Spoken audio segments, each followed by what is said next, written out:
Assalamualaikum warahmatullahi wabarakatuh. Waalaikumsalam warahmatullahi wabarakatuh. Selamat siang. Siang. Saya Perwira Nama 3 NIM 18044 saya dari kelas 6 GAP 1 SIK akan menjelaskan tentang materi meteorologi dan klimatologi. Yang pertama ada pengertian meteorologi.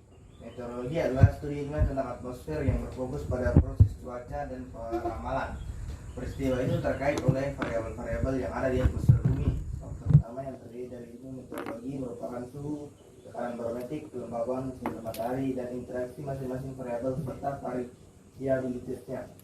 Contoh meteorologi adalah ilmu oceanografi yang mempelajari tentang laut dan atmosfer. Yang kedua ada pengertian klimatologi. Klimatologi adalah studi iklim yang tertarik pada kondisi cuaca rata-rata, jangka panjang, dan tren untuk lokasi tertentu. Klimatologi berfokus pada bagaimana perubahan atmosfer menentukan mengubah iklim dunia.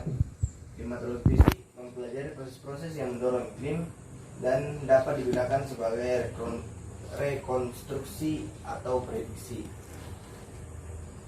Yang ketiga ada atmosfer. Atmosfer bumi adalah lapisan gas yang melengkapi bumi dari permukaannya sampai jauh di luar angkasa. Ketinggian atmosfer antara lain memiliki ketinggian antara 0 km di atas permukaan tanah hingga pada ketinggian sekitar 560 km di atas permukaan bumi. Yang selanjutnya ada lapisan atmosfer. Yang pertama itu ada troposfer, kedua ada stratosfer, ketiga ada mesosfer, keempat ada termosfer, dan kelima ada eksosfer. Troposfer sendiri adalah tempat terjadinya pertukaran suhu udara. Setiap kenaikan 100 meter suhu turun 0,5 derajat. Selanjutnya ada stratosfer. Stratosfer adalah lapisan yang di dalam terdapat lapisan ozon, yaitu lapisan yang berfungsi mengatur banyaknya cahaya yang masuk. Yang seperti misalnya itu stratosfer itu berfungsi untuk mengatur cahaya yang masuk ke bumi. Misalkan ada cahaya matahari, dia yang mengatur berapa intensitas cahaya yang masuk untuk ke bumi. Yang ketiga ada mesosfer, yaitu lapisan di mana meteor akan terbakar habis di sini. Lapisan ini berfungsi jika ada meteor yang jatuh ke bumi, maka sebelum sampai ke bumi, meteor itu akan hangus terbakar oleh mesosfer. Yang selanjutnya ada termosfer, yaitu tempat terakumulasinya ion positif dan negatif atau tempat melayangnya satelit dan perambatan refleksi gelombang radio. Ya, termosfer ini di situ terdapat banyak satelit seperti satelitnya NASA dan lainnya. Selanjutnya ada eksosfer, yaitu lapisan terluar dari atmosfer atau tempat melayangnya meteor dan kehancurannya. Selanjutnya adalah cuaca dan iklim. Cuaca adalah kejadian-kejadian tidak tetap yang berlangsung setiap harinya di lapisan atmosfer. Cuaca berbeda-beda di setiap tempat dan dapat berubah-ubah dalam hitungan menit, jam, hari, ataupun minggu. Iklim adalah rata-rata cuaca di suatu tempat dalam waktu beberapa dekade. Berbeda dengan cuaca yang dapat berubah sangat cepat. Iklim butuh waktu ratusan, ribuan, hingga jutaan tahun untuk bisa berubah.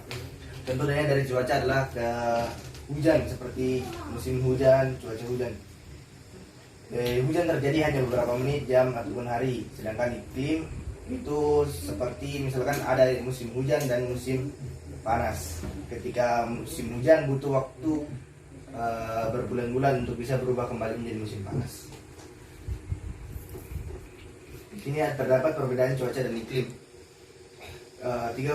Tiga hal utama perbedaan cuaca dan iklim, yaitu luas wilayah, waktu, ilmu yang mempelajarinya. Luas wilayah yaitu mencakup wilayah yang lebih sempit, sementara iklim mencakup wilayah yang lebih luas. Waktu, cuaca mengacu pada yang lebih singkat, sedangkan iklim mengacu pada waktu yang lebih panjang. Ilmu yang mempelajarinya adalah Kuiperian. Dua cabang ilmu yang dimaksud yaitu cabang ilmu yang mempelajari tentang cuaca adalah meteorologi, lalu cabang ilmu yang mempelajari tentang iklim adalah klimatologi. Selanjutnya ada unsur-unsur cuaca dan iklim, yaitu yang pertama ada temperatur, suhu atau udara, yaitu derajat atas panas ataupun dinginnya suatu objek. Suhu yang paling dingin biasanya di daerah kutub dan paling hangat biasanya di daerah khatulistiwa.